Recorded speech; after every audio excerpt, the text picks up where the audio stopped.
Oltre 50 medaglie d'oro complessive tra gare nazionali e internazionali per le sorelle Fusetti, 4 atlete padovane impegnate nella scherma, specialità sciabola femminile. Una serie di risultati sottolineati dall'assessore allo sport Diego Bonavina in occasione di una singolare cerimonia. All'inizio della seduta del Consiglio Comunale, infatti, alla presenza del sindaco, degli assessori e dei 32 consiglieri, sono stati premiati Tommaso Tallarico e Vittoria Fusetti, che a giugno si sono laureati campioni d'Italia nella sciabola categoria Under 17. Diamo il giusto riconoscimento a Tommaso, perché Tommaso è diventato campione italiano, di questo ne siamo felicissimi. E poi ovviamente vogliamo anche dare il giusto riconoscimento a Vittoria, anche lei campionessa italiana. Con loro poi anche la consegna di un riconoscimento alle altre 3 sorelle Fusetti, Benedetta, Carlotta e Diletta, che tengono alto il nome della loro città in Italia e nel mondo. Che a Padova abbiamo qualcosa di straordinario, perché pensate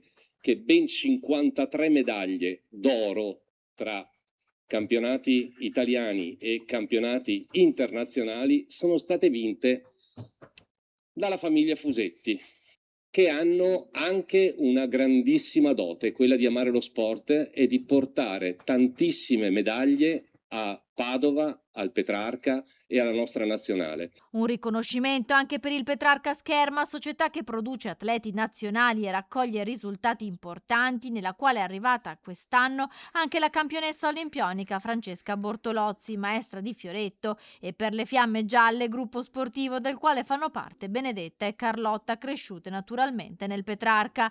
Una procedura inusuale ma di forte impatto, quella scelta dal Consiglio Comunale, che ha poi proseguito con i lavori nell'ordine del giorno in programma.